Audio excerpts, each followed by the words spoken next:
जाशी नरका जाणे ते एक ऐका निंदा करावी चाहाडी मनी धरोनी आवडी मात्रा गमनायशी जोडी पातकाची राशी निंदा करावी चाहाडी मनी धरोनी आवडी तुका म्हणे वाट कुंभ पाकाची ते नीट निंदा करावी चाहाडी मनी धरोनी आवडी विठ्ठल विठ्ठल विठ्ठल विठ्ठल विठ्ठल विठ्ठल विठ्ठल विठ्ठल विठ्ठल विठ्ठल विठ्ठल विठ्ठल विठ्ठल विठ्ठल विठ्ठल विठ्ठल कुंडली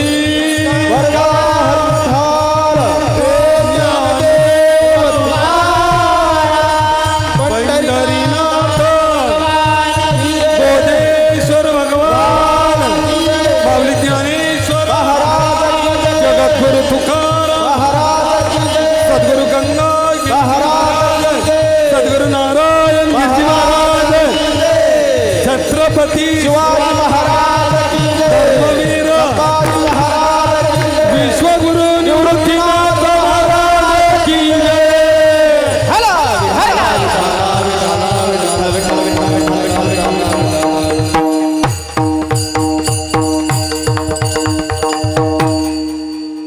पूर्वजाशी नरका जाणे ते एका ऐका निंदा करावी चाडी मनी धरोनी आवडी परमपुरुषाम शौर्य पांडुरंग मुरारी कमला नयन काना गोपिका चित्तहरी प्रकटनिकट शोभे रुक्मिणी रम्य वामी सदैव धवलसं श्री विठ्ठलं चिंतयामि. पांडुरंग कारू प्रथम नमन पांडुरंग कारू प्रथम नमन पांडुरंग कारू प्रथम पांडुरंग कारू प्रथम पांडुरंग कारू प्रथम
बाबाजी सद्गुरु दास तुका अतुलित बलधाम हेम शैल्यं बद्यः धनुजवानु कृशानु ज्ञानी नामग्रगण्यं सकल गुण निधान मनोहरनामधीशं रघुपति प्रिय भक्तवातात्मजं नमामि. नागेंद्राय त्रिलोचनाय भस्मंगरागाय महेश्वराय नित्याय शुद्ध दिगंबराय तस्मै नखराय नमो शिवाय.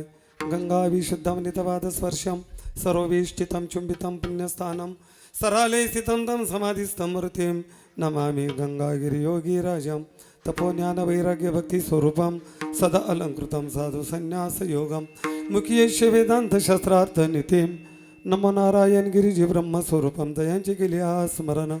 ओ हे सगळे विद्येचे अधिकरण तेची बंधू श्रीचरण श्री गुरूंचे ते नमस्कारून आता काय माझी वाणी मानेल संताशी रंजव चित्ताशी अपोलिया मस्तक हे पायावरी या वारकरी संतांच्या धन्य धन्य निवृत्ती देवा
पूर्वजाशी नरका जाणे ते ऐका निंदा करावी चाडी मनी धरोनी आवडी.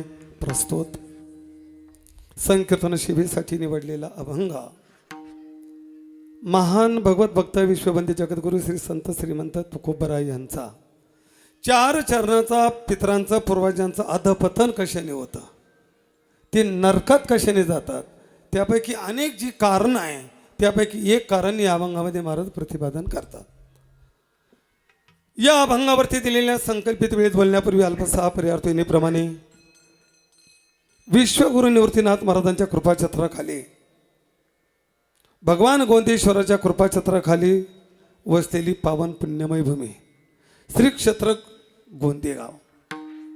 भगवंताच्या प्रांगणामध्ये तुम्ही आपण आज किमी निमित्ताने एकत्र राहिलेला आहात याची कल्पना आहे, जाण आहे.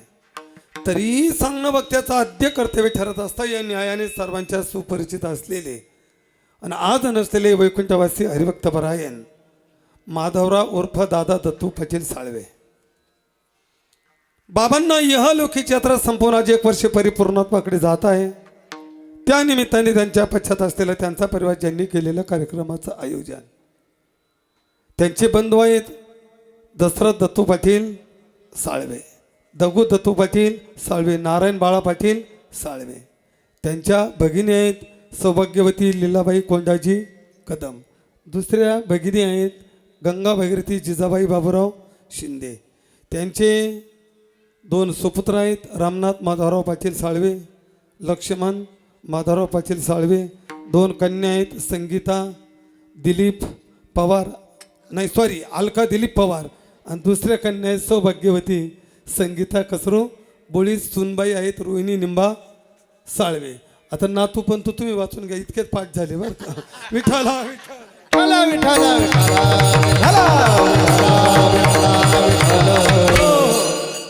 ज्यांच्या माध्यमातून दर्शन योगाला बाबांची जावाई आहे आमचे परमार्थी परममित्र हरिभक्त परायण कचरू भाऊ बोळीज विसापूरकर स्वतः तेही उपस्थित आहेत, त्यांनाही धन्यवाद. त्याचप्रमाणे त्यांच्या साथीला ज्यांची इथं उपस्थिती आहे नाशिक जिल्ह्यातील गान कोकिळा असं म्हटलं तर काही वावगं ठरणार नाही. हरिभक्त परायण योगेश महाराज बोराडे त्यांनाही धन्यवाद देतो. मृदुंगाचार्य हरिभक्त परायण सोमनाथ महाराज बोराडे त्यांनाही धन्यवाद देतो. आता गोंदे गावकर आपले 30-35 वर्षाचे संबंध आहे, जरी गाठी भेट होत नसेल पण एकमेकावरचं प्रेम आहे तसं आहेच ठेवलेलं आहे, जोपासलेलं आहे. अर्थात आता तुमचे अर्ध्यांची नावं माहिती ना अर्ध्याचे काही येणार नाही, त्याबद्दल सर्वांबद्दल आदर व्यक्त करतो. विनयकरी महाराजांपासून तर उपस्थित प्रमोद दादापर्यंत सगळ्यांना एकंदरीत धन्यवाद देतो. साऊंड सिस्टीम खूप सुंदर आहे, कारण रात्री माझा इतका आवाज खाले बाबा नंदुरबारला ते सिस्टीमनं मला शक्यताच नव्हती बोलण्याची, पण तुम्ही माझा आवाज साफ केला, तुम्हालाही कोटी कोटी धन्यवाद. सोशल मीडिया तुम्हालाही धन्यवाद. कदाचित आम्ही जर काही थोडंसं इकडे तिकडे गेलो तर ते कट करा. विठाला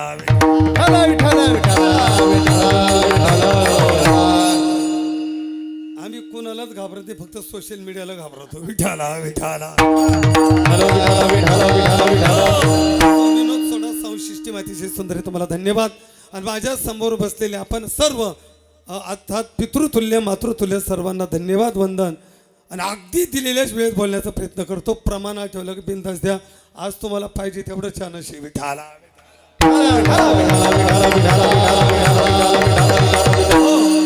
सज्जनो, मानवाच्या 3 मूलभूत गरजा सांगितल्या: अन्न, वस्त्र, निवारा. शासनाने हाच क्रम लावलेला आहे. रोटी, कपडा, मकान या 3 गोष्टी जशा मानवाच्या मूलभूत गरजा आहे तसं मरण सुद्धा माणसाची मूलभूत गरज आहे. तुम्ही मला मरण माणसाची मूलभूत गरज हो आहे. सामाजिक दृष्टीने जर विचार करत गेलो तरी मरणाची गरज आहे. वैयक्तिक दृष्टीने विचार केला तरी मरणाची गरज आहे. आणि आध्यात्मिक दृष्टीने विचार केला तरी मरणाची गरज आहे. बघा,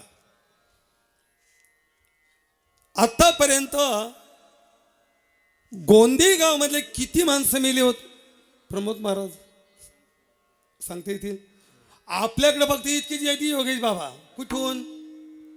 जशी ग्रामपंचायत स्थापन झाली तिथून पुढे, बरोबर आहे. त्याच्या अगोदर गेली त्यांची यादी, किती गेले? फक्त इतकी यादी, आजा मेला पंजा मेला न बाप मसना, बस इतकीच यादी. पण पंजाचा पंजा गेला, त्याचा पंजा गेला, त्याची कुठे यादी? मग किती गेले बाबा सांगता येतील? नाही. मग एवढंच महाराज विचार करा, आतापर्यंत जे गोंदे गाव मधले पहिली माणसं मेली, ती माणसं जर मेलीच नसती तर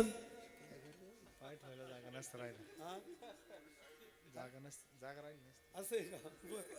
म्हणजे लक्षात आलं. कारण जर जे गेले ते मेलेच नसते तर अनेक परिणाम झाले असते. म्हणजे याचा अर्थ आहे ते गेले ते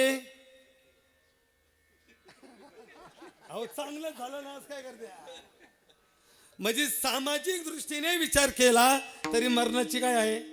गरज आहे. वैयक्तिक दृष्टीने ज्या माणसांना पॅरलाइज झाला, कॅन्सर झाला, मोठी व्याधी झाली, ज्यांना उठता येत नाही, स्वतःचं कर्म स्वतः करता येत नाही, घरचे बी त्याकडे लक्ष देत नाही, ती माणसं आज सुद्धा मरणाची वाट पाहतात. कोणाची वाट पाहतात? जगण्याची नाही, ती मरण्याची वाट पाहतात. ते म्हणतात अरे बाबा ये आणि मला घेऊन जा ना. म्हणजे त्याच्या दृष्टीने सुद्धा मरणाची काय आहे आता? म्हणजे वैयक्तिक दृष्टीने सुद्धा मरणाची गरज आहे. आणि आध्यात्मिक दृष्टीने विचार केला तरी सुद्धा मरणाची गरज आहे. ज्ञानोबराय म्हणजे जैसे जीर्ण वस्त्र सांडीचे, नूतन वस्त्र वेडीचे. जुना कपडा झाला, जीर्ण झाला, त्याचा त्याग करून मनुष्य नवीन वस्त्र परिधान करतो.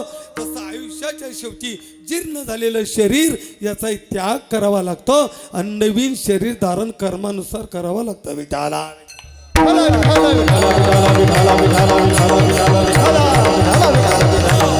महाराज ठीक आहे, कळालं. मग मृत्यूनंतरची मृत्यू गरज आहे, निश्चित आहे, हेही कळालं. मृत्यू येणारी हेही कळालं. पण मग मृत्यूनंतर जीवाचं अस्तित्व असतं का? बरी कर्मकांड कशासाठी करायचं? ही कदाचित अंधश्रद्धा तर नसेल ना? ही क्रिया करण्याच्या मागे हेतू काय? तर आजच्या कीर्तनात फक्त एकच हेतू सांगतो. मला एक सांगा, मायबाप लेकरांचा सांभाळ करतात, ते निस्वार्थ भावाने करतात का स्वार्थ ठेवून करतात? हो, आपल्याला वाटतं ना आपला मुलगा मोठा व्हावा, तो एखादा क्लास 1 अधिकारी असावा आणि पुढे त्याने आम्हाला इथे इच्छा आहे की नाही? मी तुकोबरांच्या प्रमाणे माय बापे सांभाळती, लोभा कारणे पाळती, लोभा कारणे पाळिती, लोभा कारणे पाळिती. माय बाप सांभाळिते, लोभा कारणे पाळिते, लोभा कारणे पाळिते, लोभा कारणे पाळिते. माय बाप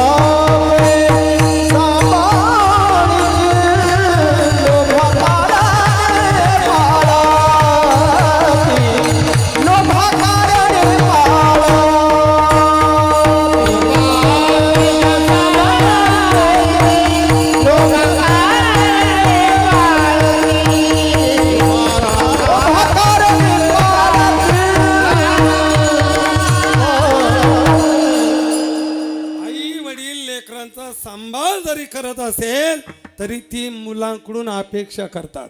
म्हणजे कशापोटी? स्वार्थापोटी.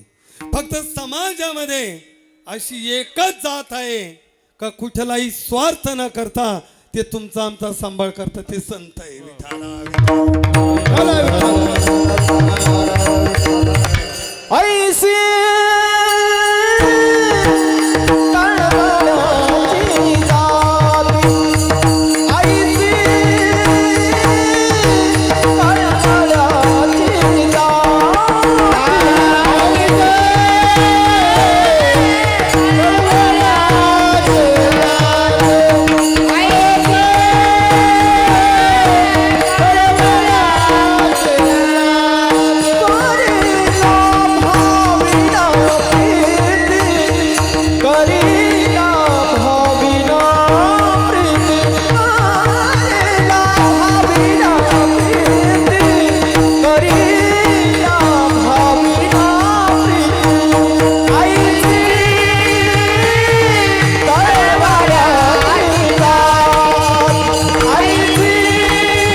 तैसे मज येथे सांभाळिता सांभाळीत कैसे मज येते सांभाळीत सांभाळीत कैसे मज येते सांभाळीत सांभाळीत कैसे मज येते सांभाळीत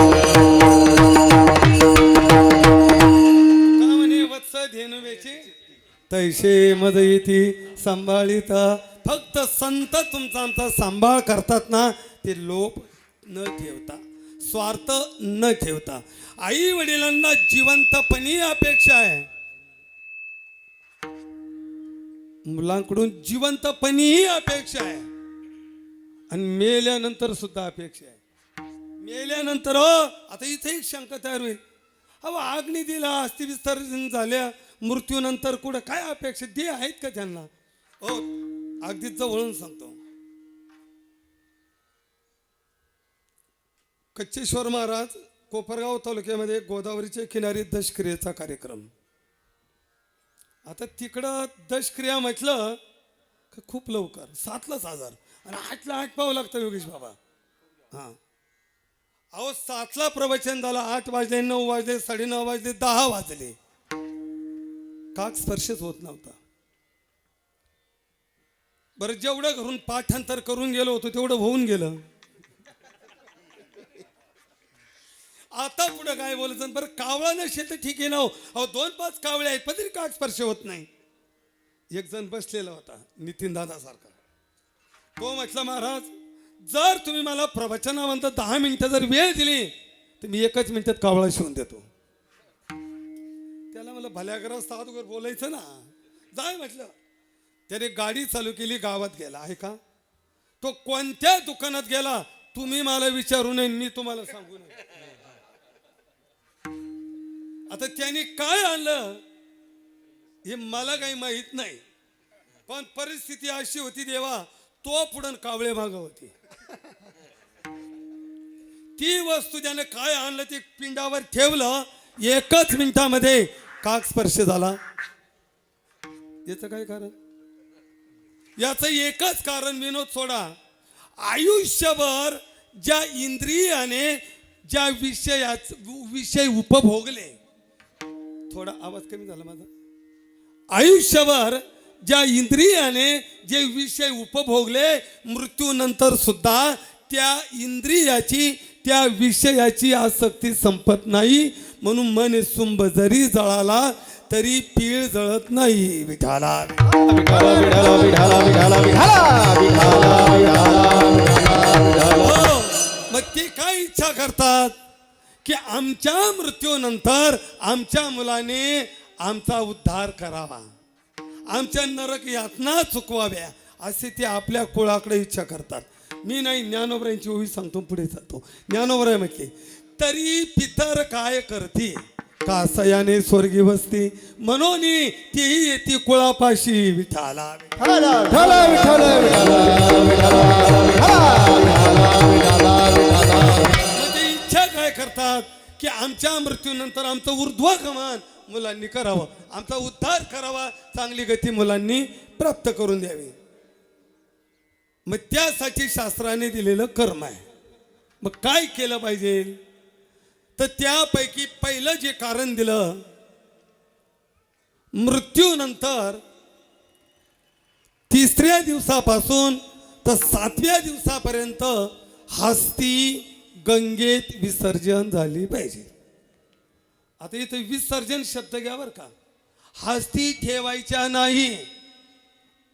आपण गणेश काय म्हणतो? विसर्जनच म्हणतो ना, विसर्जन. आणि विसर्जन कुठं होतं? फक्त पाण्यात होतं. कुठं होतं? पाण्यात. आता अलीकडे लोकांनी वेगवेगळे विचार समाजामध्ये मांडण्याला सुरुवात केली, पण जरा खंत आहे. अरे आमच्याच धर्माची माणसं आमच्याच धर्माच्या लोकांना आमच्याच धर्माच्या विरुद्ध धर्म शिकवतात, हा गुन्हा आहे. त्यांना विचारलं का हो? ते म्हणजे आम्ही पुरोगामी विचाराचे आहोत. पण इथं शास्त्र जे सांगल ते मान्य आहे. एखादा विचारवंत जो विचार मांडी तो महत्वाचा नाही, शास्त्राने जो विचार सांगितला तो आपण केला पाहिजे. मग काय विचार सांगितलं ती म्हटली आहे का? अहो म्हटले ही हस्ती आणि रक्षा जर गंगेत टाकून गंगेचं प्रदूषण केल्यापेक्षा घराच्या समोर खड्डा खोदा आणि काय करा, झाड लावा. मी झाड लावण्याच्या विरोधात नाही आहे. मी म्हणतो एक नाही 100 लावा देवा, ते पण देशी लावा, प्राणवायू देणारे लावा. पण हस्तीवरण रक्षेवरच का? हस्ती रक्षा गंगेतच गेली पाहिजे. आता माझ्या बरोबर जे जी शाळेत असते त्यांच्या लक्षात येईल, ज्या वेळेला पंडित जवाहरलाल नेहरू यांनी आपल्या मृत्यूपत्रात लिहिलेलं होतं, मी मेल्यानंतर माझी हस्ती गंगेत टाका, माझी राख गंगेत टाका आणि उरलेली राख जिडं शेतकरी काबड कष्ट करतो त्याच्या शेतात टाका. पण अगोदर कुठे टाका? त्याने गंगेचाच उल्लेख केलेला आहे. काय केला? गंगेचा उल्लेख. मग गंगेमध्ये सुद्धा कुठं आता गंगालय आहे, तर हस्ती विसर्जन, हस्ती विलीन होण्यासाठी आणि पूर्वजांच्या उद्धारासाठी ज्या गंगेचं नाम उल्लेख केला जातो तिचं नाव आहे भागीरथी. कोणती गंगा आहे? भागीरथी. बरं, ही गंगा कथा माहिती सगळ्यांना, फक्त त्याच करून पुढे जायचं आहे. ही कोणी आणली? भगीरथ राजाने आणली. का आणली? तर सगळ पुत्र भस्म झाले, हस्ती आणि रक्षेचे गंज पडले, मग यांचा उद्धार कशाने होईल म्हणून कपिल मुनीने सांगितलं, स्वर्गातून गंगा मृत्यू लोकांमध्ये आल्यानंतर यांच्या हस्ती आणि रक्षा गंगेत गेली तर यांचा काय होईल? उद्धार होईल. म्हणून इकडं आरोग्य खातं सांगतं, हम दोन हमारे दो. पण तुकोबराय म्हणजे दोन कशाला पाहिजे? एकच पाहिजे. आणि कसा पाहिजे? तो आपलाही उद्धार करणारा पाहिजे आणि पूर्वजांचाही उद्धार करणारा पाहिजे.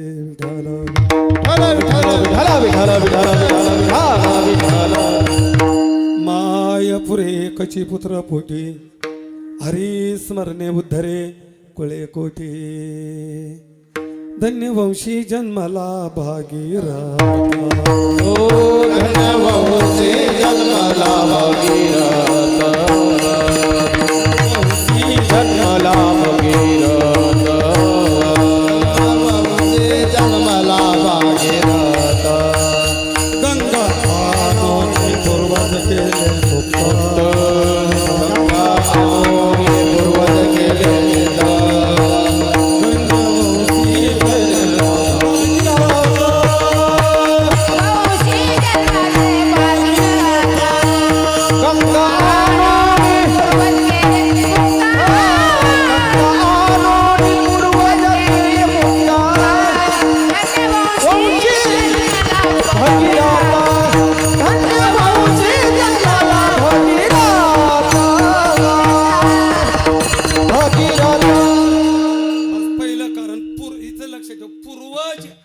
मुक्त केले कशाने?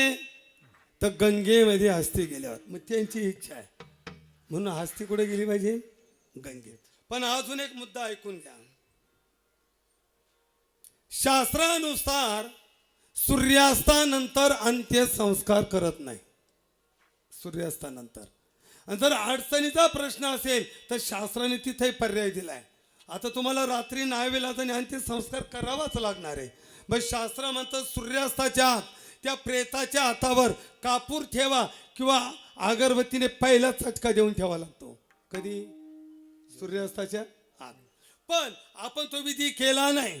सूर्यास्तानंतर जर अंत्यसंस्कार केले तर प्रेतावर केलेले अंत्यसंस्कार हे निरर्थक ठरतात.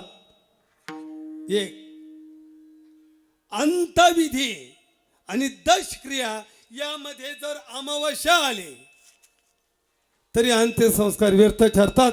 मग हस्ती विसर्जन करता येत नाही, कारण अमावस्यामध्ये आली तर परत प्रेतावर संस्कार करावा लागतात. मग काहीच नसतं, मग शिल्लक हस्ती असते. जर अमावस्यामध्ये येत असेल तर मग हस्ती विसर्जन दशक्रियेच्या नंतर.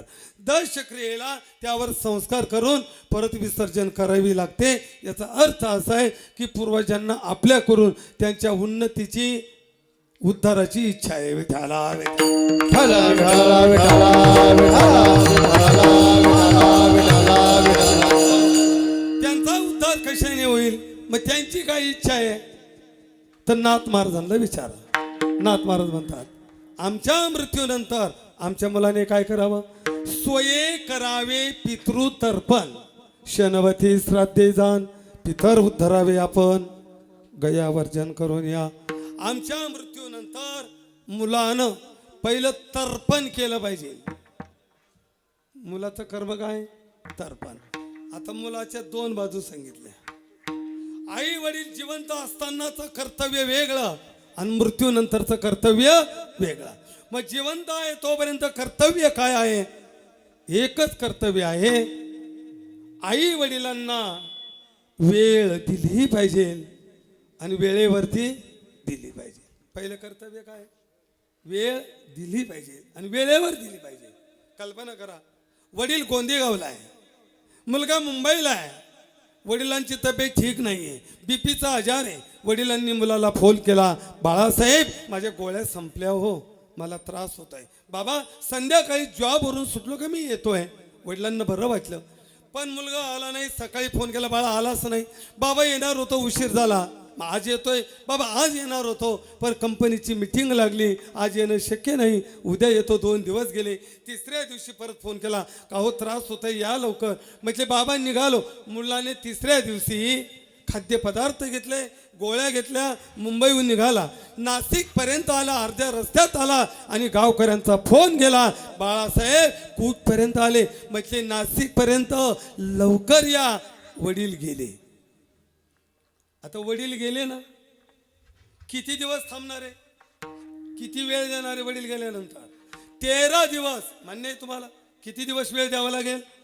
मग मेल्यानंतर 13 दिवस वेळ दिल्यापेक्षा आई वडील जिवंत असताना जर 13 तास दिले असते तर कदाचित वडील जगले असते. लक्षामध्ये ठेवा. मग त्यांना कर्तव्य पहिलं काय?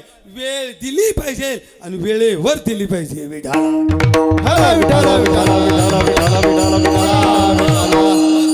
कर्तव्य काय? तर्पण. आता इथे काही बुद्धिवादी लोकांनी भाऊ डोके लावले. ते म्हटले महाराज हा 1 लाख रुपये खर्च केल्यापेक्षा जर एखाद्या संस्थेला जर 1 लाख रुपये दिले चालत नाही. ऐका, जर तुमची दानत आहे, दान करण्याची संस्थेला गरज आहे तर तुम्ही दान करू शकता, नकार नाही. पण संस्था दान घेते, संस्थान कमान बांधेल, संस्था नाव देईल, संस्थान फोटो लावील, पण तर्पण मात्र संस्था करणार. तर्पण हे मुलाला करावं लागतं. सोये करावे पितृ तर्पण. काय करावं लागेल? तर्पण. आणि मग शनवती श्राद्धे जाण. श्राद्ध सांगितले 96. वर्षामध्ये किती श्राद्ध करायचे असतात? 96. विठाला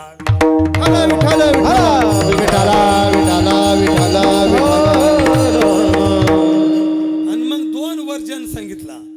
एक गया वर्जन म्हणजे मातृगया आणि दुसरी पितृगया. गया किती आहे? 2 आहे. कोणकोणत्या? म्हणलं की एक गोंदेगावची आणि एक शिरसगावची. नाही, एक मातृगया आणि एक आहे पितृगया. मातेच्या ऋणातून उत्तीर्ण होण्यासाठी मातृगया आहे आणि वडिलांच्या ऋणातून उत्तीर्ण होण्यासाठी पितृगया आहे. आणि जावा मुलाने का जाऊ नये? आता पितृगयेचा क्रम असा आहे बाबा, विष्णू मंदिरामध्ये 21 पिंड. जे गेली त्यांना विचार, बरोबर आहे. गयासुराच्या पाठीवरती 21 पिंड आणि मग तिथे 3 पद आहे, ब्रह्मपद, रुद्रपद आणि विष्णुपद. आपले पितर, आपले पूर्वज इच्छा करतात माझ्या वंशामध्ये असा एक तरी सुपुत्र जन्माला यावं आणि त्यांनी गयेला जाऊन त्या पदावरती आपल्या हाताने पिंडदान करावं आणि आम्हाला मुक्त करावं. कारण मुलगा जर त्या पदावरती आपल्या हाताने जर पिंडदान करत असेल तर तो पितरांच्या ऋणातून उत्तीर्ण होतो.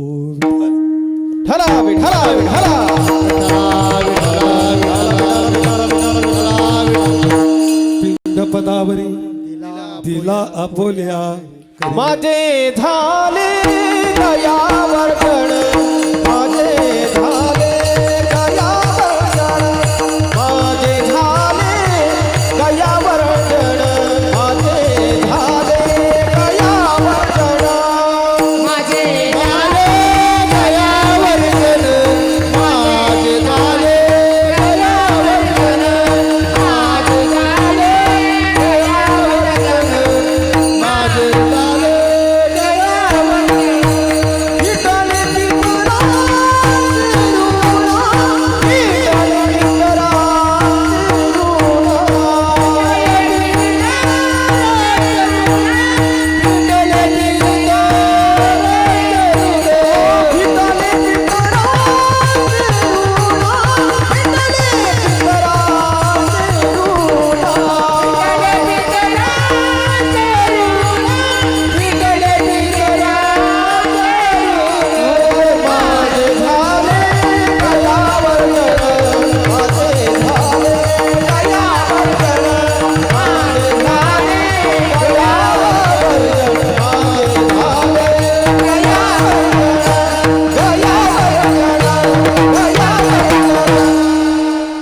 आणि नंतर सांगितले 96 प्रकारचे श्राद्ध.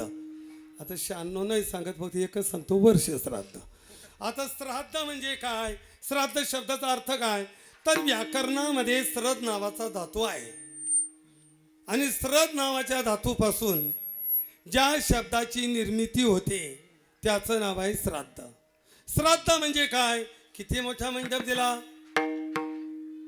किती डिजिटल लावले, कोण कीर्तनकारांना यापेक्षा ही क्रिया करताना किती श्रद्धेने केली त्याचं नाव आहे श्राद्ध.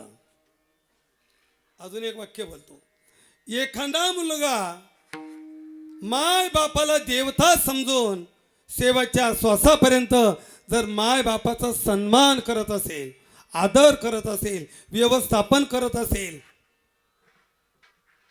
त्यांच्या गरजा पुरवत असेल, त्यांनी आनंदाने त्यांचा सांभाळ केला असेल, तर त्या मुलाने मृत्यूनंतर फक्त 5 किलो तांदळाचा पिंड केला आणि एक पितर जीव घातला तरी श्राद्ध आहे. विठाला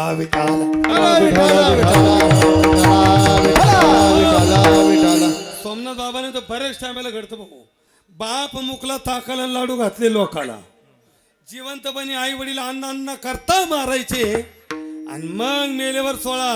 हे शास्त्र संमत नाही, भुक्या नाही अन्न, मेल्यावरी पिंडदान, मेल्यावरी पिंडदान, मेल्यावरी पिंडदान, त्या नाही दान, मेल्यावरती पिंडदान, मेल्यावरती पिंडदान, मेल्यावरती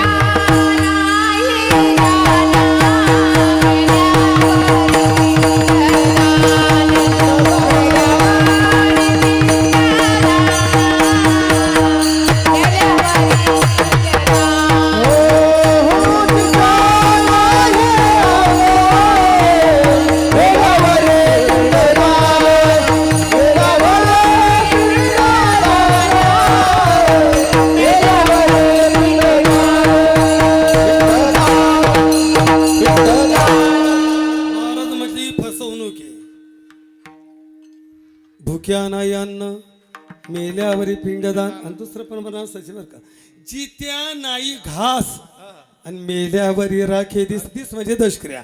अरे जिवंतभर अन्न द्यायचं नाही आणि मृत्यूनंतर सोळा, हे शास्त्र संमत नाही. हे तेव्हा शोभने जिवंतपणे सेवा आणि मृत्यूनंतर श्रद्धेने केलेली क्रिया, त्याचं नाव आहे श्राद्ध. विठा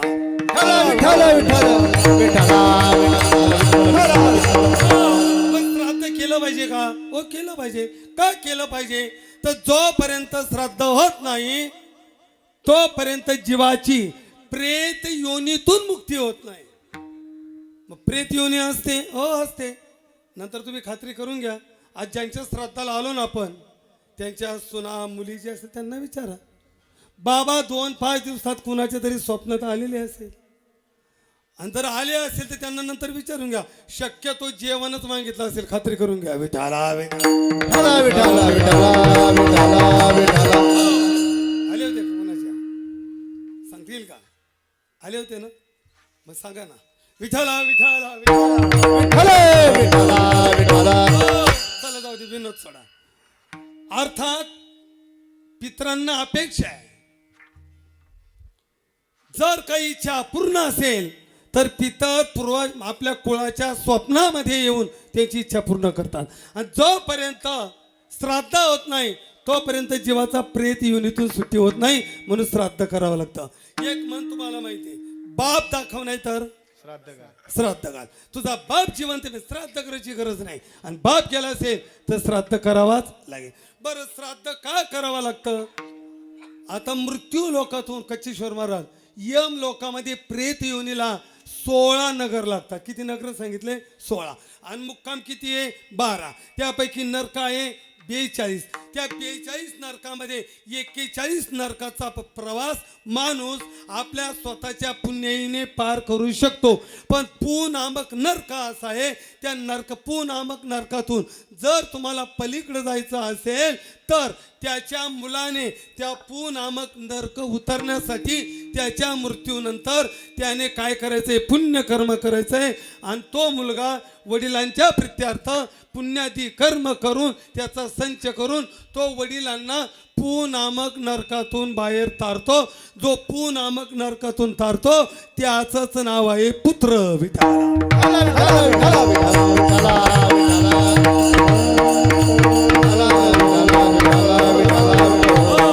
म्हणून श्राद्ध केलं पाहिजे. काय म्हणले? बोला बोला, काय बोलायचं काय? हो, अगदी बरोबर, एकदम 100% विठाला विठाला. म्हणजे परिस्थिती आता गेली तिकडे, फक्त शॉर्ट मी तीच सांगून देतो. चला विठाला विठाला. पंडू राजा पू नामक नरकामध्ये अटकळल्या गेला. त्यावेळेला नारदांची भेट झाली आणि मग नारदाने विचारलं, राजा कसं काय? कारण पंडू राजांसाठी मी अतिशय पुण्य कर्म केलं, इतर नरक पार करत आलो, पण आता पू नामक नरकामध्ये मी अडकलो. मग माझ्या मुलांना पांडवांना जाऊन निरोप सांगा तर तुम्ही पुण्य कर्म करून मला या नरकातून पार करा. म्हणून त्या कर्मासाठी नारदाने पांडवांना सांगितलं आणि पांडवांनी राजसूयज्ञ त्यावेळेला केला. पण तरी राजसूयज्ञ करत असताना पण सांगितलं, एखादा ब्रह्मवेता जेवण केल्याशिवाय यज्ञाची पूर्णता होणार नाही आणि पंडू राजाची पू नामक नरकातून सुट्टी होणार नाही. म्हणून शुक मुनीला विनंती केली. पण शुकांनी सांगितलं, मी हे सध्या येऊ शकत नाही, मी कोणत्या तरी रूपाने येईल आणि तुमच्या पूर्वजांचा उद्धार करील. म्हणून शुक मुनी पोपटाच्या रूपाने आले. एक अन्न शीत प्राशन केलं, खाल्लं आणि परिणाम पंडू राजाच्या पू नामातून नरकातून सुट्टी झाली. शुक खाये एक शिता, शुक खाये एक शिता, शुक खाये एक शिता, शुक खाये एक शिता. घंटे वाजती आनंद, घंटे वाजती आनंद, घंटे वाजती आनंद, घंटे वाजती आनंद, घंटे वाजती आनंद, घंटे वाजती आनंद. शुक मुनीने एक शीत सेवन केलं, अनंत घंटे वाजले आणि पंडू राजा पू नामक नरकातून तरल्या गेला, पुढे गेला. बस मुद्दा संपला. आता आपल्या मुद्द्याकडे या विठाला. त्याने पुण्यकर्म करायचं आहे म्हणून श्राद्धादी कर्म करावं लागतं. जर नाही श्राद्ध केलं तर शास्त्र म्हणतं मूर्ख आहे. श्लोक आहे का?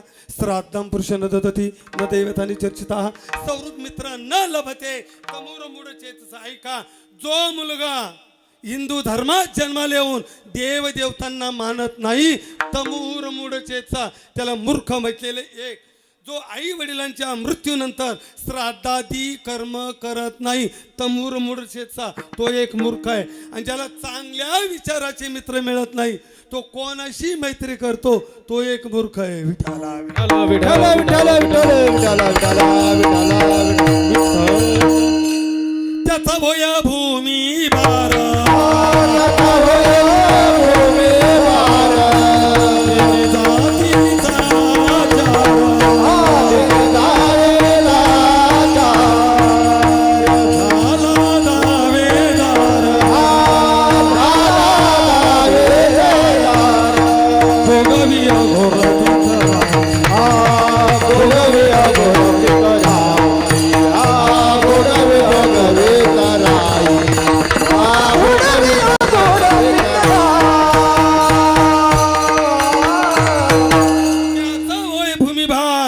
त्या मुलाचा भूमीला भार होतो.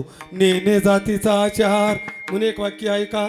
तुम्ही पैशाने मोठे आहात, पदाने मोठे आहात, सत्तेत मोठे आहात, परिवाराने मोठे आहात, पण जातीपेक्षा धर्मापेक्षा कोणीच मोठा होत नसतो.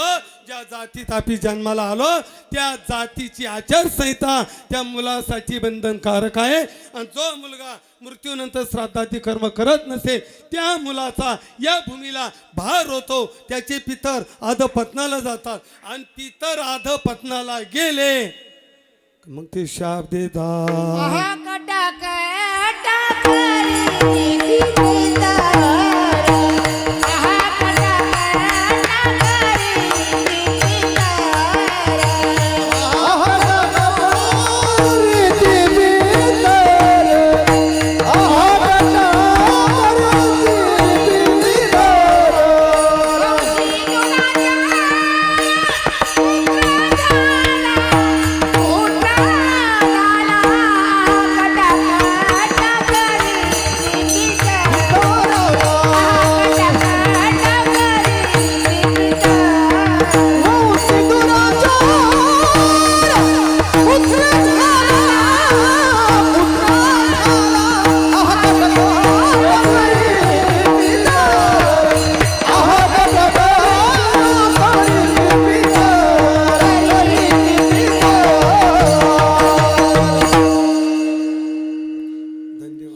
पितरांचा अधपतन होता. आता असं आहे, सासरवाडीला आलं का कोणी वजनच टाकायचा प्रयत्न करतं. विठाला विठाला विठाला विठाला विठाला विठाला पितर अधपतना जाती तर आधा पतना जाती अधपतना जाती तर आधा पतना जाती शाप देती अति क्रोधे शाप देती अति क्रोधे शाप देते आधे क्रोधे शाप देते आधे क्रोधे शाप देते आधे क्रोधे शाप देते आधे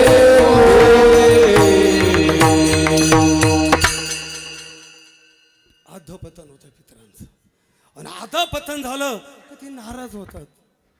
माहितीच बोलतो, सांगितलेलं असेल, ऐकलं, पण तरी सांगतो. आपले पितर नाराज आहे का संतुष्ट आहे हे कशाने ओळखायचं? काही गोष्टी कधीच नाराज नसाव्या. ज्यांच्या पोटी जन्म घेतला ते माय बाप आपल्यावरती नाराज नसावा. एक, ज्या गावात राहतो ती ग्रामदैवत आपल्यावरती नाराज नसावं. दोन, ज्या कुळात जन्माला आलो ती कुलदेवता नाराज नसावी. तीन, आणि पितर सुद्धा आपले नाराज नसावे. आता हे लक्ष नाही कळतात काही. आता ही नाराज असतो काय काय इतकेच नाही सांगत, एखादं सांगतो. जर आपली कुलदैव जर नाराज असेल तर खून काय? तुम्ही त्या माणसाचा किती मोठा बांगला असू द्या, त्या घरात गेल्यानंतर तुम्हाला दुर्गंधी झाल्याशिवाय राहत नाही. काय येतं? कुलदेवता नाराज असेल ना, किती साफसफाई करा, त्या घरात दुर्गंधी येते. आणि ज्या घरात दुर्गंधी येते त्याने समजून घ्यावं आपल्या घरात कुलदेवतेचा वास नाही, कुलदेवता नाराज आहे. म्हणून कुलदेवता नाराज ठेवायची नाही. मी गुरुवर्य संदीपन महाराजांचं ऐकलेलं वाक्य आपल्या पुढे ठेव. संदीपन महाराज म्हटले प्रापंचिक माणूस आणि पारमार्थिक माणूस दोघांनाही आपली उन्नती व्हावी, प्रगती व्हावी, परमार्थ शेवटीला जावा असं जर वाटत असेल तर आपली कुलदेवता नाराज नसली पाहिजे आणि आपले पितर नाराज नसले पाहिजे. आता कुलदेवता जर नाराज असेल तर त्याची लक्षणं काय? प्रमोद दादा, तुम्ही आता गावात आले, घरच्या लोकांचे फोन चालू झाले, लवकर या लवकर या, तरी तुम्हाला आपल्याच घरी आपल्याला लवकर जाण्याची इच्छा होत नसेल, त्याने समजून घ्यावं आपली कुलदेवता नाराज आहे. विठाला विठाला विठाला विठाला विठाला विठाला. आपले पितर नाराज असेल तर, आपले पितर नाराज असेल तर रात्री तुम्ही झोपल्याबरोबर तुम्हाला निवांत झोपच येणार नाही. फोन पाहून कंटाळे, पेपर वाचून कंटाळे, टीव्ही पाहून कंटाळे, नंतर मेसेज करू नये कंटाळे, समोरचा झोपी गेला. पण आपल्याला काही झोप लागत त्यानं समजून घ्यायचं भाऊ आपले पितर नाराज आहे. ते नाराज असते तर आपल्याला निवांत झोपू देत नाही. एखाद्या व्यक्तीला मध्यरात्री उठल्यानंतर तहान लागत असेल त्याने समजून घ्यायचे पितर नाराज आहे. विठाला विठाला विठाला विठाला विठाला. रात्री एक झोप झाली, तहान लागते, घसा कोरडा पडला, समजून घ्यायचं पितर तहानलेले आहेत, त्यांना पाण्याची गरज आहे. जेवणाला बसल्यानंतर आपल्या ताटामध्ये नेहमी वारंवार कायम जर केश येतो किंवा परिवार इतर वेळा चांगला आहे, परिवार इतर वेळा चांगला आहे, पण सामुदायिक जेवणाला एकत्र बसले का प्रश्न उत्तर तयार होतात आणि कधी कधी एखादा ताट सोडून निघून जातो. समजून घ्यायचं पितर देवता आपले उपवाशी नाराज आहे. कारण पितर जर उपवाशी असेल ते तुम्हाला जेवण करू देत नाही. आता पुढची लांबलचं काय ते राहू द्या, पितर नाराज नसावा. ते नाराज झाले तर मग ते काय करतात, शाप देतात. आता तुमचं प्रमाण घेतो, जाऊ जाऊ जाऊ द्या. आता बोलत नाही, तुम्ही सासरवाडीला आहे. विठाला विठाला विठाला विठाला विठाला. हो, ऐका, पितर नाराज नसावे. नाराज असले तर मग शाप देतात. आहा कटा करती तयाचे पितर, वंशी दुराचार पुत्र झाला. मातीची खोळे दगड आला पोटासी मातीची आपोहळे दगड आला पोटासी मातीच्या चोळे गळे आले पोटासी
विला विठ्ठल कुळाला विला विठाळ कुळाला विला विठाळ उपदला काळ कुळाला विला विठाळ कुळाला विला विठाळ कुळाला विला उपदला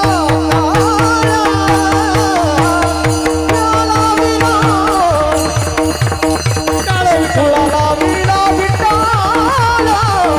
कुळाला विला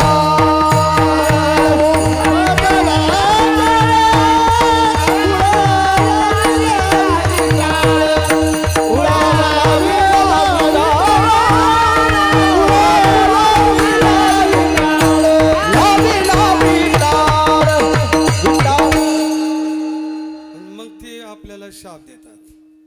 आणि शाप दिलं का आजही माना न माना हा स्वतंत्र विषय ज्याचा त्याचा हा. पण आजही बरीच माणसाची पितृदोषात आहे त्याला फक्त कर्म आणि कर्मांतर क्रिया करत असताना चुकीची होणे. बरीच माणसं आजही पितृदोषात आहे. आता पितृदोषाला किती कारण आहे? आता त्याला लई कारण आहे, फक्त एकच सांगतो वेळेच्या अभावी विठाला विठाला. विठाल विठाला विठाला विठाल. आता उदाहरणार्थ आपले पंजोबा आहे. आपल्या पंजोबांना 3 भाऊ आहे. किती भाऊ आहे? 3. माझ्याकडे लक्ष द्या. 3 भाऊ आहे. त्या तिघांपैकी दोघांचा विस्तार वाढला आणि एकाचा विस्तार वाढला नाही.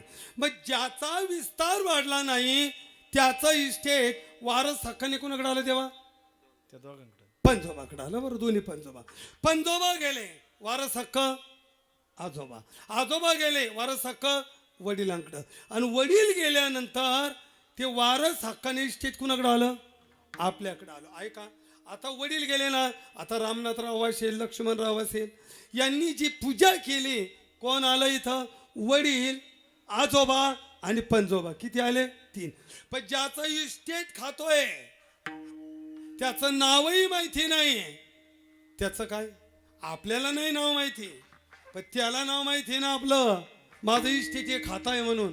मग तो सलग 3 पिढ्या वाट पाहतो, आणि 3 पिढ्या जर नाही त्याची आठवण केली तर त्याच पिढीमध्ये 3ऱ्या पिढीवर ती व्यक्ती जन्म घेऊन अख्ख्या परिवाराला त्रास देते. म्हणून काही परिवार असे पा, अख्खं परिवार एका बाजूला आणि ते एकटंच एका बाजूला,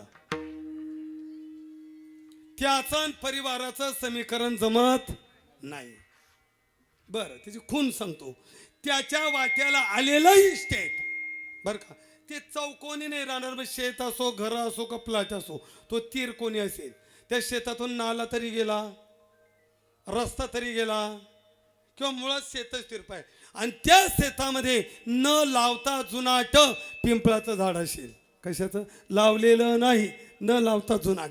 समजून घ्यायची 3ऱ्या पिढीवर त्रास द्यायला आला. म्हणून पूर्वजांची आठवण करावी लागते. बरं, नुसतं इस्टेट नाही, पूर्वजांच्या बऱ्याच गोष्टी घ्याव्या लागतात. त्यांचा रोग घ्यावा लागतो, त्यांचा रंग घ्यावा लागतो, त्यांचं रूप घ्यावं लागतं, त्यांचे गुण सुद्धा घ्यावे लागतात. मला एक सांगा, एखाद्याला तर शुगर झाली आणि त्या हॉस्पिटलला गेला, डॉक्टर पहिला विचारतो यापूर्वी तुमच्या घरात कोणाला होती? म्हणजे पंजोबाला होती. मग इस्टेट घेतला ना, शुगर फ्री आहे त्याच्यावर. मला सांगा, काळा रंग कोणाला आवडतो का? हो, पण इस्टेट घेतल्यावर रंग घ्यावा लागतो ना त्यांचा. मला सांग, टक्कल कोणाला आवडतं?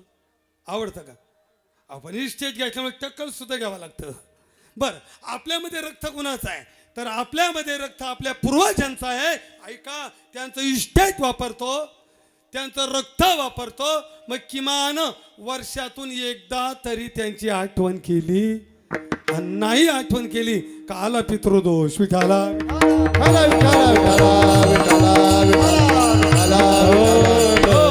म्हणून श्राद्ध करावं लागतं. मग श्राद्ध का करायचं? तर मृत्यू लोकातून यम लोकात जाण्यासाठी 12 दिवस लागतात. म्हणून 5.5 महिने नाही, 11.5 नाही, वर्ष श्राद्धच करावं लागतं.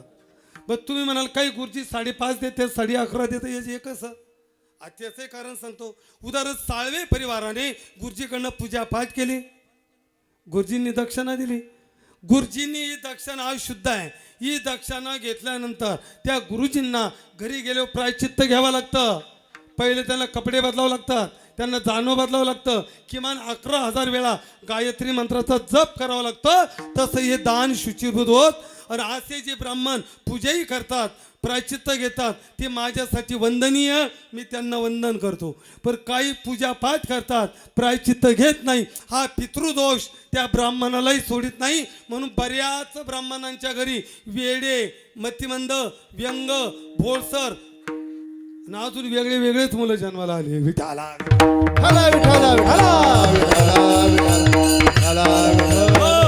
म्हणून वर्ष श्राद्ध. वर्ष श्राद्ध का करायचं? तर जीवाचा प्रवासात 13व्या दिवशी सुरुवात होती. कितव्या दिवशी? 13 दिवसापर्यंत सूक्ष्म शरीर घराच्या भोवती, 13 दिवसापर्यंत मुलगा जे जे पुण्य करतो ते पुण्य, जीवानं केलेलं पुण्य लेखाजोखा होतं. मग मार्ग सांगितले 2, एक यम मार्ग, एक आहे देव मार्ग. पुण्य जादा झालं देव मार्गाने प्रवास चालू होतो, आणि पाप जादा झालं तर यम मार्गाने प्रवास चालू होतो. आणि मग त्यावेळेला यमाचा पाहुणचार चालू होतो. यमाचा पाहुणा प्राणी होय, मग मारिती जोडी दे, मारिती जोडी निष्ठोरा, मारिती जोडी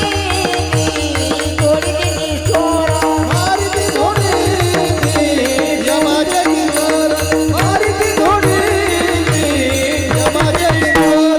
मला किंकर बहुसार, यमाची किंकर बहुसार, मला किंकर बहुसार, यमाची किंकर बहुसार. मारिती जोडी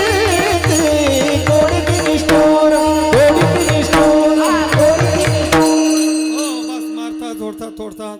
आता तिथे मी अनेक प्रश्न विचारतो, अनेक पातके करिता पुढे आहे पुस्तक तुम्हाला विचारलं जातं. मग त्यावेळेला जीवाला भूकही लागते, आणि भूक लागल्यावर म्हणतो अरे मला भूक लागली काय दे. यम म्हणतो देतो तुला खायला. पण तू कधी अन्नदान केलंय का? नुसते लोकांच्याच पंक्तीच वाढल्या. मग इथं अन्नदान केलं नाही मिळणार नाही. बाबा आता मी तुम्हाला पाहिल्यावर मला अजून कथा आठवण राहिल्या. कर्णानं स्वर्णदान केलं, अन्नदान केलं नाही. कर्ण स्वर्गात गेल्यावर पदार्थ सुवर्णाचे आले, अन्नदान केलं नाही. म्हणून त्याच कर्णाला मृत्यू लोकामध्ये पितृपक्षामध्ये येऊन 16 दिवस अन्नदान करावं लागलं, तेव्हा त्याला अन्न मिळालं. म्हणून अन्नदान करण्याची दानच ठेवा जितकी आपली शक्यता असेल. इतर दान करा न करा हा ज्याचा त्याचा स्वतंत्र विषय, पण अन्नदान केल्याशिवाय राहू नका. विठाला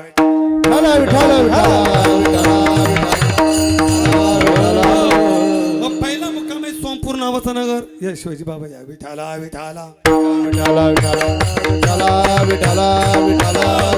पहिला मुक्काम आहे सोमपूर नावाचा नगर. पुष्पभद्रती नावाची नदी व वृक्षाखाली जी विश्रांतीला थांबतो आणि आपल्या मुलाकडून अपेक्षा करतो, आपला मुलगा जे जे देईल त्याने तो संतुष्ट होतो आणि पुढचा प्रवास चालू होतो. आता पुढचा प्रवास संक्षिप्त सांगतो. दुसरा मुक्काम आहे अशीपत्र नावाचा नरक. तलवारीसारखी पानं अंगावरती पडतात. इकडे छत्री दान केली का ते दुःख नष्ट होतं. पुढे तप्त भूमीवरी चालवी ती बाई, तापलेल्या भूमीवरचा प्रवास, चपला दान. पुढे निर्जल प्रदेश, पाण्याचा गडवा. पुढे अंधकूप नावाचा नरक, कंदील दिवा बॅटरी तिथं. पुढे चढ उतार काठी. पुढे वैतरणा नदी आहे, तिथे शिडी आणि उडी. आणि ज्या दिवशी वर्ष श्राद्ध त्या दिवशी जीवदशा दुपारी 12:30 वाजता मुलाच्या दरवाज्यावर हजर असते.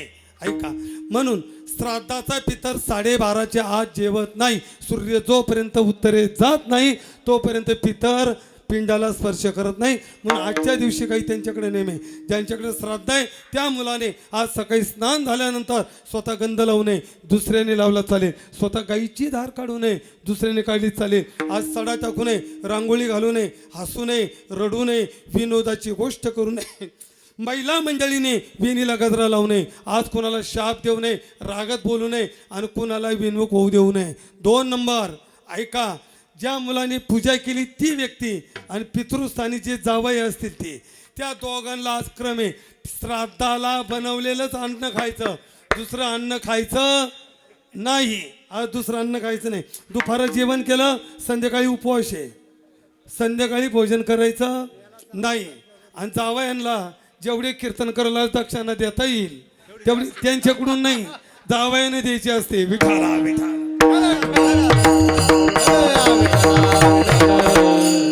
काय आता ते जाऊ पण आम्ही ये दोघं जण म्हणून चाललं बरं का.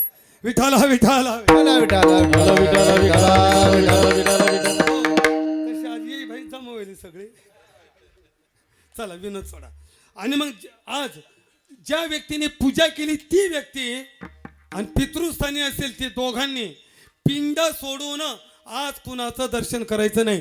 समाज जरी जमला मंडप मोठा आहे पण त्या मुलांनी गेट वरती उभं राहून आज कुणाला हात जोडायचे नाही. शक्यतो आजचा सोडा पुढं कुणीही दुखवाटे आणू नये आणि त्यांनी कुणाचे दुखवाटे घेऊ नये. आज त्यांना द्यायचं घ्यायचं कोणाचंच नाही. विठाला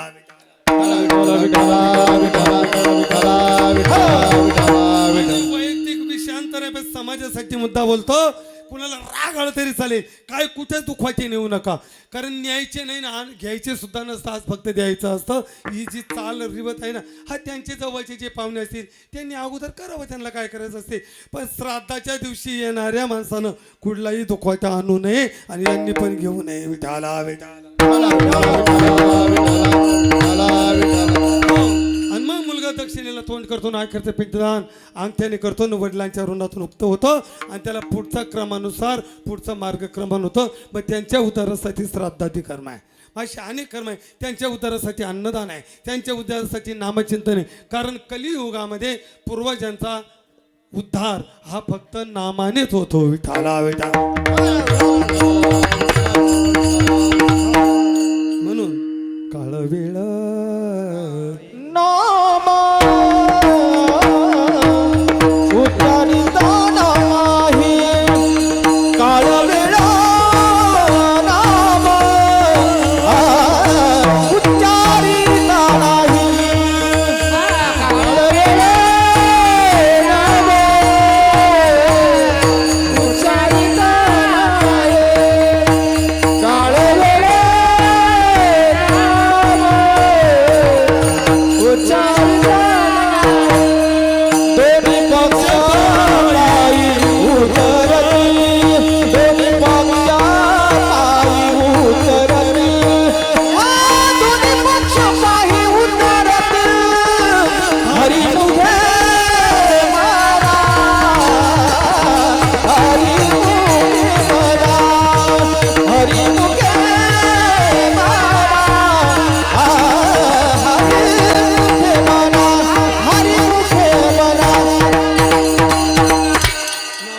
किंवा कलियुगी उद्धार हरीच्या मग नामस्मरण दान पुण्यती कर्म त्यांच्या उद्धारासाठी.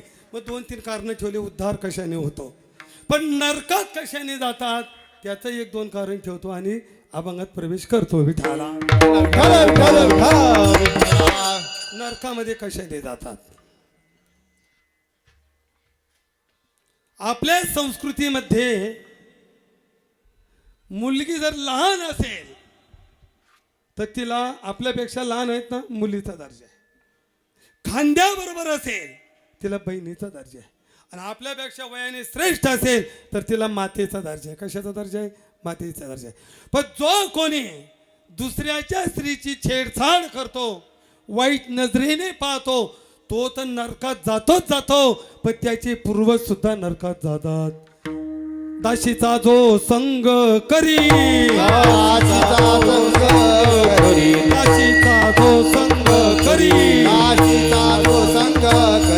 त्याचे पूर्वज नरकाद्वारी त्याचे पूर्वज नरकाद्वारी त्याचे पूर्वज नरकाद्वारी त्याचे पूर्वज नरकाद्वारी त्याचे पूर्वज नरकाद्वारी त्याचे पूर्वज नरकाद्वारी दासीचा जो संग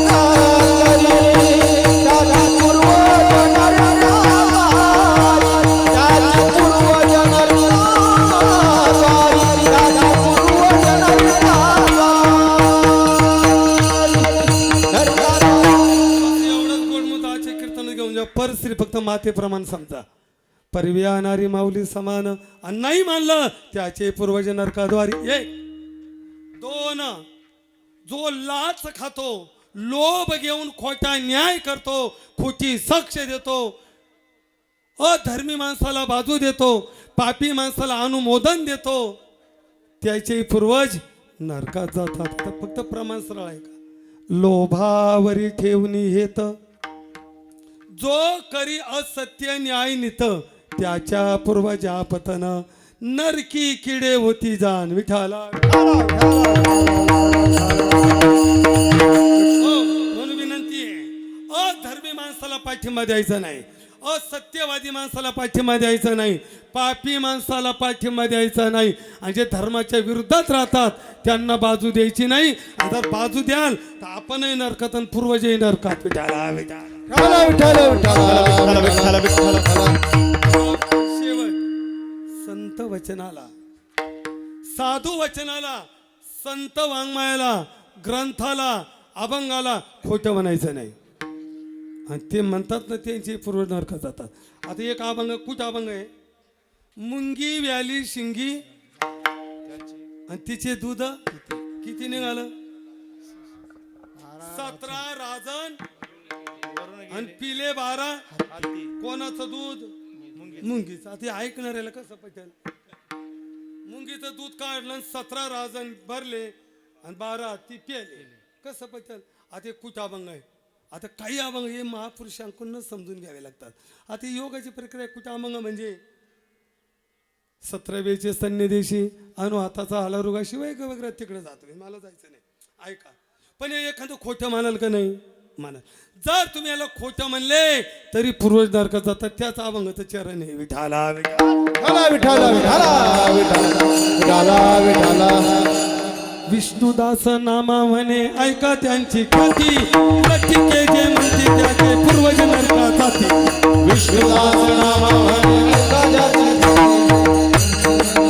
त्याचे पूर्वज विष्णुदास नामा म्हणे ऐका त्यांची ख्याती आणि लकी के जे म्हणती त्याचे पूर्वज नरका हे एक कारण आता अनेक कारण आहे पण महाराज म्हटले त्यापैकी एक कारण मी सांगतो की आपले पूर्वज नरकात कशाने जातात त्यापैकी एक कारण अभंगाच्या पहिल्या चरणात पूर्वज नरका जाते पूर्वजाची नरक पूर्वजाची नरक नरक पूर्वजाची नरक पूर्वजाची नरक पूर्वजाची नरक पूर्वजाची नरक पूर्वजाची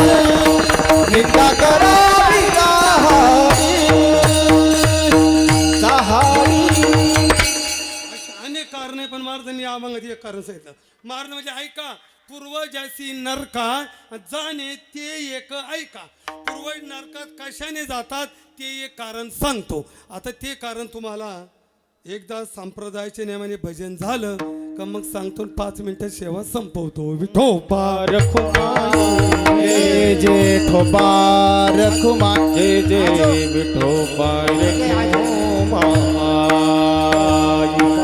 ठोबा रखुमाई हरि जय जय हरि उठा ना मामा उठा ना हरि हरि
कशाने जातात ते कारण सांगा. महाराज सांगतो ऐका. पूर्वजासी नरका जाणे ते एक ऐका. एक कारण सांगतो मग सांगा कारण. अभंगाच्या दुसऱ्या चार. निंदा करावी चाडी, निंदा करावी चाडी, निंदा करावी झाडे, निंदा करावी झाडे.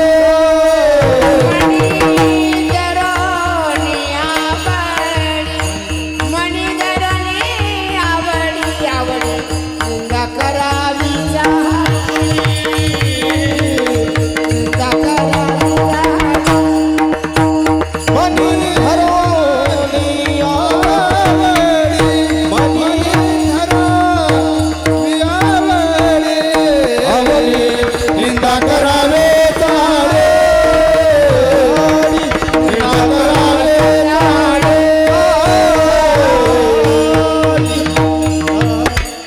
तिथं नरकात जावं असं वाटतं का? मग महाराज एक काम करा. खुशाल लोकांचे निंदा करांचा टाळ्या लावा. ही नरक जाण्याचे लक्षण आहे बरं का. बरं एक काम करताना कसं करा महाराज म्हटले. मन लावून करा ना आवडीनं करा. कोणतं भजनाचं नाही. निंदा करावी चाडी आणि मनी धरोनी आवडी आवडीना.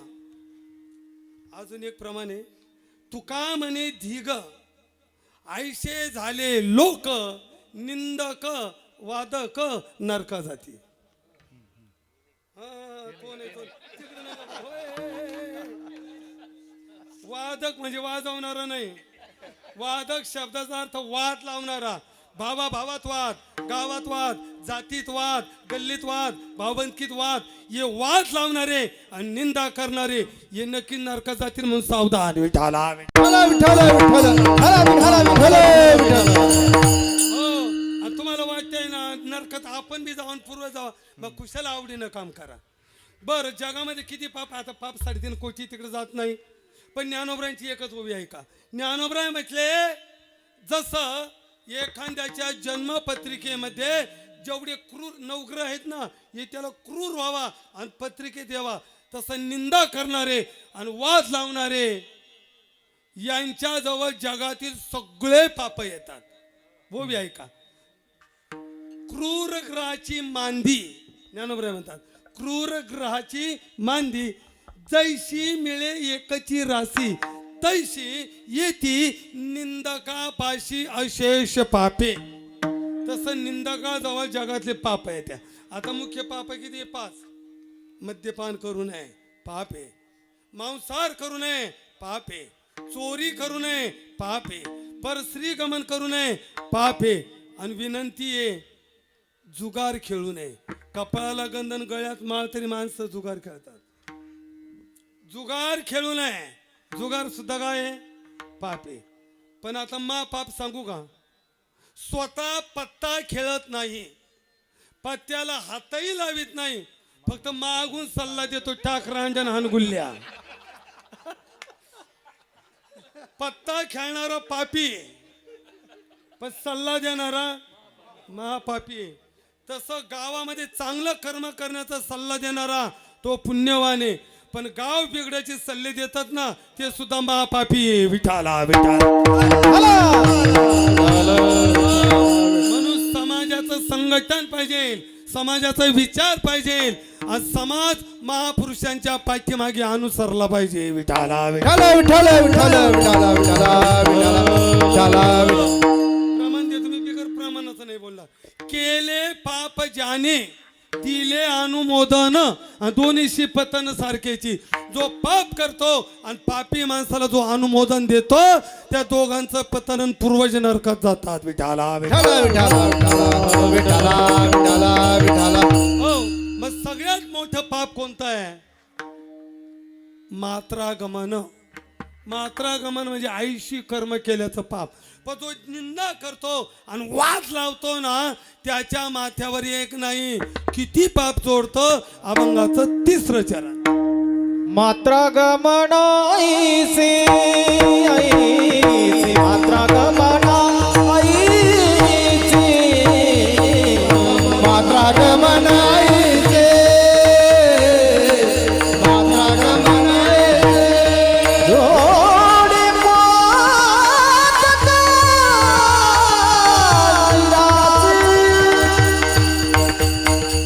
पात ते राज राज निंदा करावी निंदा करावी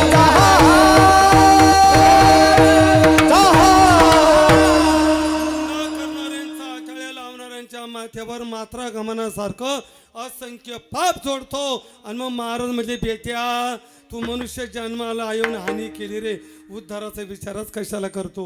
तुझ्यासाठी पेशल जे कुंभ पाक नावाचा सगळ्यात भयान नरक आहे त्याचा रस्ता तुझ्यासाठी मोकळा झाला.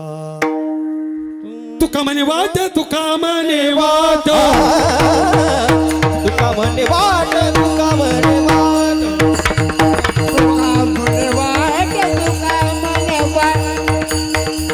तुका म्हणे वाट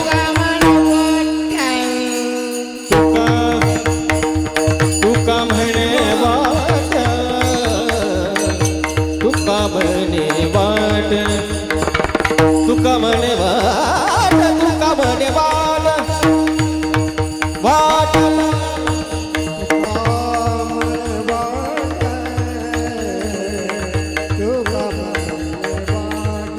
तुका म्हणे वाट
बेईमान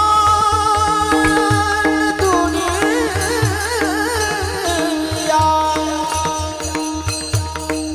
माता पिता को कोई न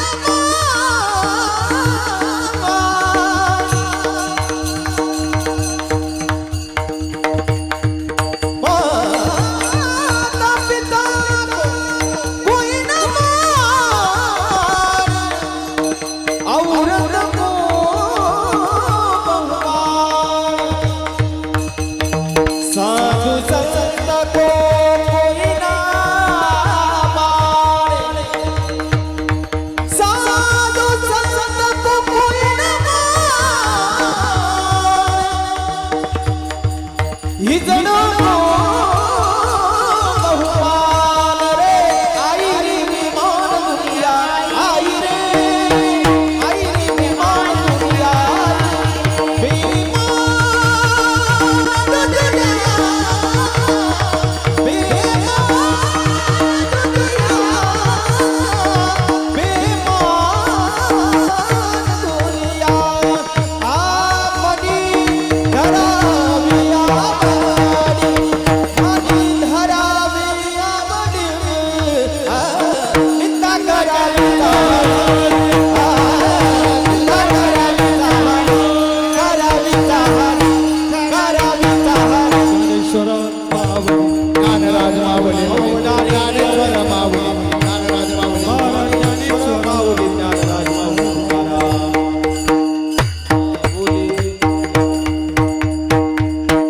पितृऋणातून उत्तीर्ण होण्यासाठी त्यांचे असलेले दोन्ही सुपुत्र रामनाथ भाऊ असे लक्ष्मणराव आहेत, कन्या आहेत, सुनबाई आहेत, बंधू आहेत.